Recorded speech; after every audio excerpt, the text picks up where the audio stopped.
Olá, tudo bem? Aqui é o Luiz e o vídeo de hoje é a gravação de uma palestra minha chamada A Revolução Mobile.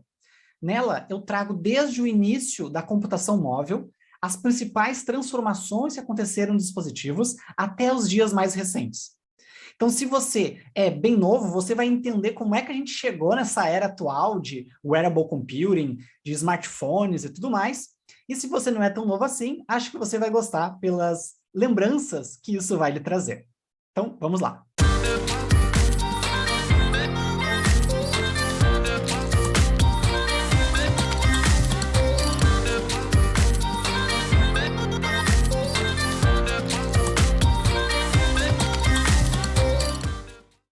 E eu queria abrir aqui, trazendo para vocês um pouco, né, do porquê que mobile me fascina tanto, né? Por que desenvolvimento de aplicativos móveis, por que esse mundo de mobilidade me fascina tanto, né? Me fez escolher uma pós-graduação nessa área, né? Eu fiz pós-graduação em cima de computação móvel, na Unicinos, aqui no Rio Grande do Sul. Me fez trabalhar durante vários anos como freelancer, depois ir para bancos digitais, liderar desenvolvimento de aplicativos de bancos digitais, envolvendo essas tecnologias que a gente está conversando aqui. E eu chamo esse movimento todo, né, que vocês com certeza percebem, né, acontecendo no dia a dia, de revolução mobile, ou revolução mobile, conforme o sotaque de inglês que vocês optarem, né, por utilizar. O que é essa revolução mobile? Basicamente, é dito que, por várias literaturas que a gente está na era da informação. E a revolução mobile, ela trouxe essa era da informação para a palma da mão da gente. Então, o que eu quero trazer aqui é um rápido, bem rápido mesmo, e eu acredito que vai ser bem divertido para muitos de vocês, um aquecimento para o conteúdo que a gente vai ter durante o curso. Tá? Então, a gente vai entender alguns movimentos antigos, novos, dessa indústria mobile, né? E isso vai nos permitir entender também para onde que ela está indo daqui para frente. Tá? Claro que falar de futuro é sempre perigoso, né? Se tu acerta, o pessoal acha que tu é visionário, e se tu erra, ninguém nem se lembra que tu falou. Né? Exceto o Bill Gates, né? Quando o Bill Gates fala alguma coisa, o pessoal sempre se lembra. Então, se a gente for falar de computação móvel, falar mais especificamente de celular, né? Isso não é exatamente novo, isso data lá da década de 40. Em 47, né, pós-Segunda Guerra, estava se pesquisando muito o uso de telefonia móvel para comunicação militar. Então, a pré-história aí da computação móvel foi esses estudos da década de 40. Mas demorou aí algumas décadas para a gente ter, de fato, o primeiro celular, né, o primeiro aparelho celular. Foi só em 73. A pioneira foi a Motorola, com o Dynatac. Reza a lenda, né, que o diretor da Motorola, à época, que era esse senhor aqui da foto, ele teria ligado para o fixo do seu principal rival da AT&T, né, justamente para trollar ele, dizendo que a Motorola ganhou a corrida dos celulares. Na época tinha várias empresas buscando criar o primeiro aparelho celular, o primeiro telefone móvel, e quando a Motorola conseguiu esse feito, né, a primeira coisa que fizeram, ligaram para o concorrente para folgar neles. Então não é essa foto da ocasião, né, mas esse foi o senhor que fez a ligação, diretor da Motorola na época, e aí na foto vocês conseguem ver como é que era o Dynatac. O Dynatac 8000X, que era um celular com quase 1 quilo, né, quase 30 centímetros, tinha 9 teclas especiais, conforme a propaganda, né, e custava aí alguns milhares de dólares. Mas foi o primeiro celular aí a funcionar, né, nos moldes mais ou menos como a gente conhece hoje em dia. Demorou ainda mais alguns anos para ter apelo comercial e se começou a perceber que essa questão de mobilidade podia ser aplicada a outras coisas, como, por exemplo, os smartwatches. Talvez vocês achem que isso é algo novo, mas em 83, a Seiko já tinha lançado o Data 2000, que era um smartwatch, como vocês podem ver na foto, que você plugava um teclado nele para poder fazer os inputs de dados, né, e ele tinha ali uma memória, podia fazer algumas funções. Então, quem acha que Apple Watch e Samsung Galaxy Gear são coisas mega inovadoras, né, essa tecnologia começou lá em 83. Mesma coisa para tablet. Né? Na década de 90, se começou um investimento pesado em construção do que se chamava na época de PDAs, né, os assistentes pessoais digitais, E a Apple lançou o Newton, que é considerado o primeiro tablet, né, o avô aí do iPad, do Galaxy Tab e outros tablets mais modernos, que infelizmente foi um fracasso, né, ou felizmente, não sei, mas foi um fracasso de vendas na época, justamente por questões principalmente de conectividade. A gente está falando aí de 93, male que male, né, como diz, a gente tinha internet nos computadores, que dirá, né, na palma da mão. Mas teve o Newton aí, que foi a primeira investida da Apple em tablets. Também foi em 93 que surgiu o SMS, né, então até então o uso principal dos aparelhos celulares era para ligação, talvez seja o oposto de hoje, né? Talvez o que se menos faça hoje no celular seja ligar. E depois a gente vai avançando. A década de 90 foi bem importante para a mobilidade, porque ela trouxe o celular como uma peça do dia a dia, começou a fazer parte das nossas vidas. Então, em 96, teve um investimento grande da Motorola para lançar um dos primeiros celulares com apelo estético, que foi o StarTAC. O StarTAC tinha esse nome em homenagem ao Star Trek, né, porque ele parecia o comunicador do Star Trek, como vocês podem ver ali à esquerda. E se começou a vender o celular como uma peça de vestuário, como um símbolo de elegância, um símbolo de status. Ele não era mais uma ferramenta só para se comunicar. O StarTAC foi o grande apogeu disso, porque ele vendia muito isso, né? Aquela balaca de tu abrir balaca é como fala aqui no Rio Grande do Sul, né? De tu abrir a tampinha do celular para falar e tal. Porque a maioria dos celulares na época eles eram grandes e mais pesados. E o StarTAC tinha essa vantagem aí de ficar pequenininho no bolso e grande quando precisava falar com ele. A Motorola investiu pesado nessa questão aí de estética. Tanto que depois a gente vai ver mais para frente que eles foram lançando outros smartphones, não tão smart, na verdade, outros telefones, cada vez com uma pegada maior de estética. Em 2001, a gente teve o lançamento do primeiro smartphone, né, que foi da Kyocera, esse que vocês estão vendo na foto. O que se entende por smartphone? Um aparelho celular, né, com as funções de telefone, um sistema operacional que é instalado e aplicações que também são instaladas. Até então, até 2001, os telefones eles tinham o quê? Tinham firmwares. Vinha de fábrica, na ROM do dispositivo, um software para rodar o aparelho. E aqui não, aqui tu tinha um sistema operacional que, por mais rudimentar que fosse, né, tinha todas as características do sistema operacional, podia atualizar ele, podia atualizar ele na camada de software, né, sem precisar atualizar todo o dispositivo, podia instalar aplicações e assim por diante. Então a Kyocera foi pioneira com smartphones. E em 2002, começou a corrida pelas câmeras. Então, nessa época que eu era adolescente, né, e tudo que eu mais queria era um celular com câmera. Para aquelas vaidades de adolescência, né? Aqui, oficialmente se diz que a Kyocera também foi a pioneira em celular com câmera, que foi esse Kyocera VP210. Que esse VP era de videofone, né, era uma sigla para videofone. No entanto, há várias controvérsias relacionadas a quem lançou o primeiro telefone, porque nesse ano surgiram vários telefones com câmera, né, o primeiro telefone com câmera. Então teve a Kyocera, que várias literaturas entendem como sendo a primeira. Mas também teve a Samsung, com o Anycall.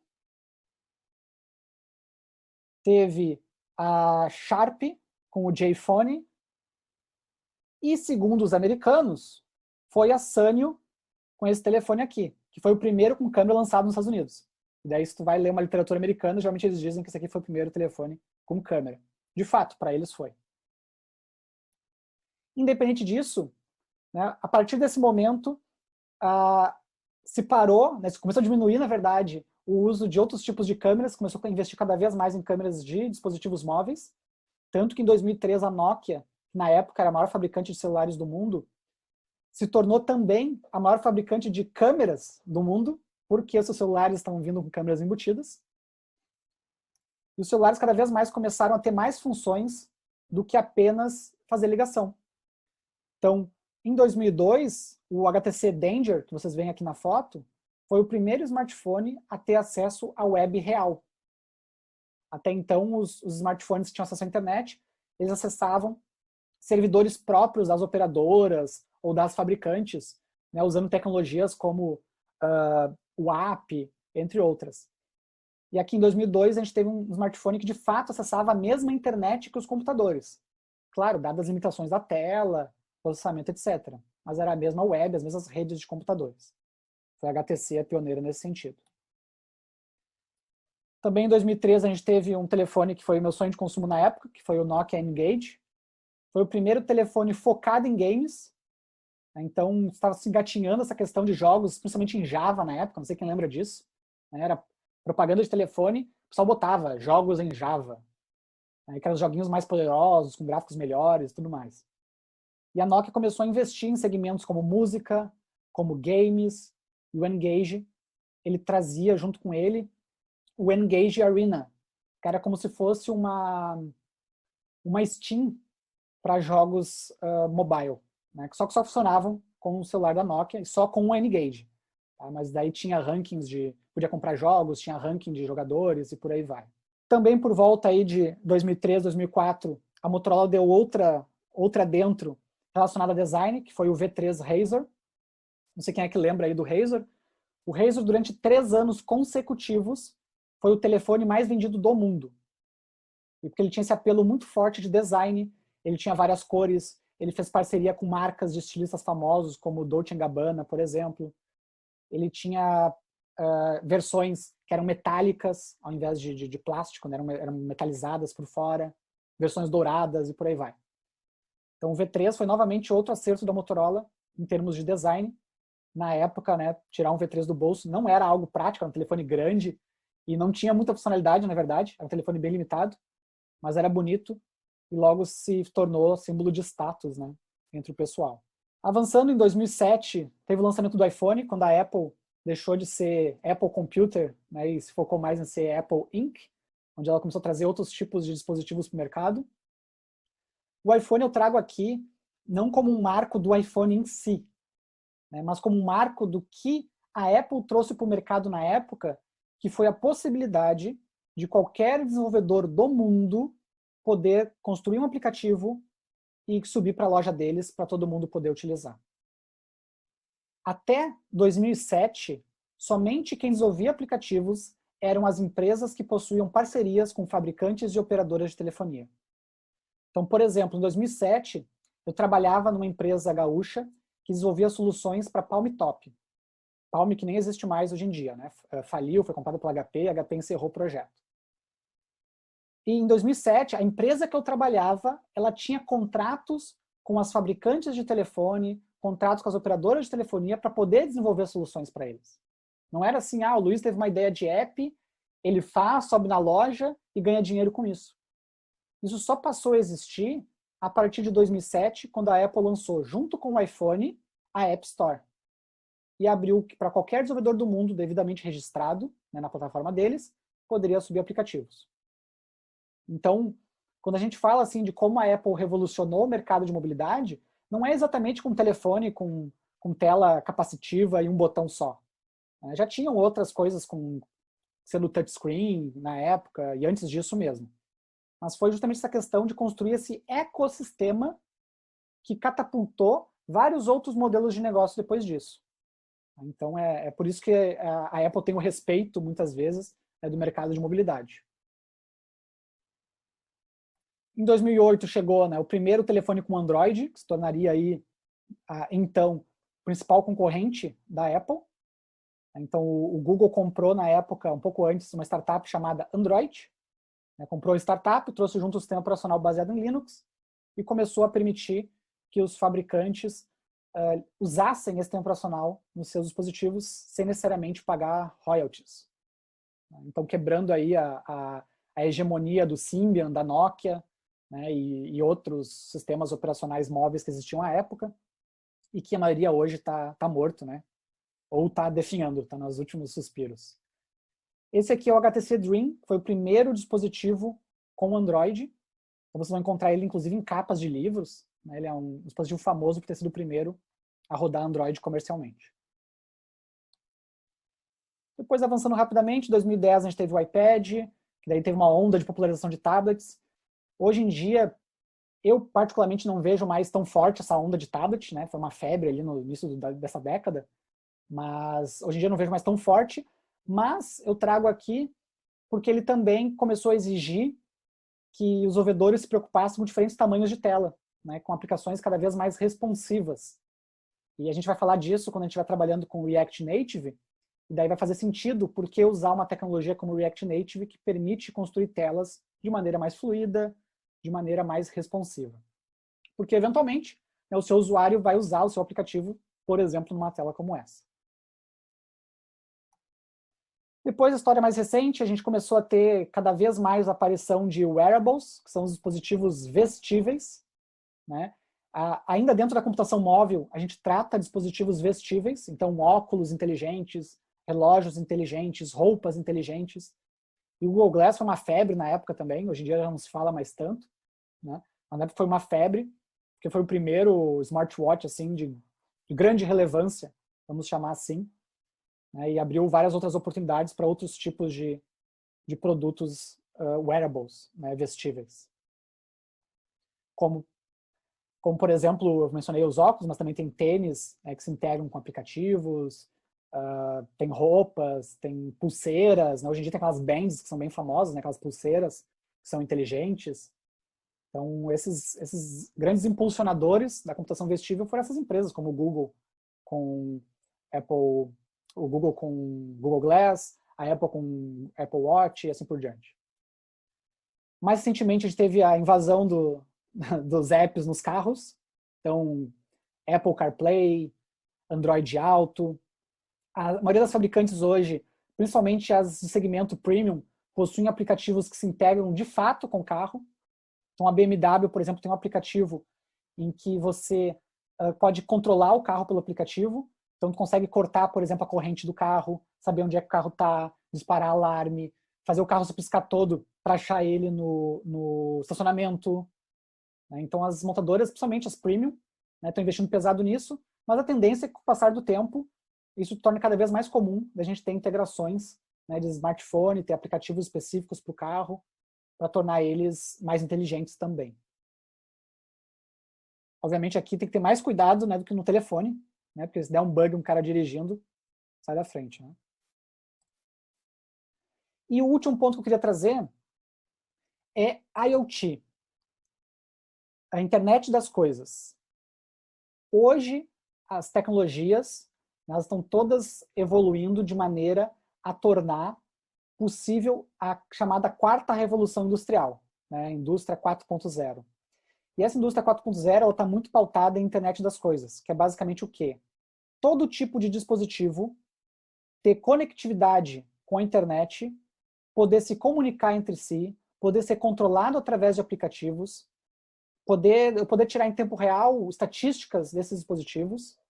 Isso já está sendo muito usado em indústrias de primeiro mundo, para saber produção em tempo real. Está sendo muito usado, por exemplo, no automobilismo, né, para estar sabendo em tempo real tudo que acontece no carro e poder fazer configurações enquanto o piloto está correndo. Está sendo usado, por exemplo, para cidades inteligentes. Então, na Europa, isso está sendo cada vez mais comum, das cidades terem sensores nas ruas, as câmeras conectadas, os semáforos conectados, e tu poder controlar isso por grandes centrais de comando, por exemplo, do governo. Tá? Óbvio que quando a gente conecta tudo na internet, começa a gerar uma série de debates relacionados à segurança, à privacidade. Não quero entrar aqui nesse debate, né? Ele é muito acalorado, mas o fato é que a mobilidade está cada vez mais onipresente, mais ubíqua, mais pervasiva, e com isso cada vez tem mais demanda por pessoas que sejam capazes de construir essas soluções. E onde tem demanda, tem sempre muito dinheiro envolvido. Então eu diria para vocês assim, que hoje, mais do que nunca, cada vez mais se necessitam não só de programadores, que falar que necessita de programador já está batido, mas programador de soluções móveis, de soluções distribuídas, né, que tu consiga conectar partes, né? Está cada vez mais demandado isso. Quanto maior a demanda, né, maiores os salários, maiores os preços que você consegue vender um projeto, né, maior o crescimento, né, a velocidade de crescimento nessa área. Então é muito promissor isso, e é muito interessante. E eu diria que vocês, pelo interesse em se aprofundarem nisso, estão com certeza dando passos importantes aí, seja como empreendedores ou como profissionais que querem entrar nesse mercado, estão dando passos muito importantes aí para a história de vocês. E aí, curtiu o vídeo? Deixe o seu like se você gostou e se inscreva no canal se você ainda não for inscrito. Você teve algum dos smartphones citados, os celulares? Deixa aí nos comentários e vamos trocar experiências. Se você não teve nenhum, o que te chamou mais atenção? Deixa aí nos comentários também. Um abraço e até a próxima. Valeu!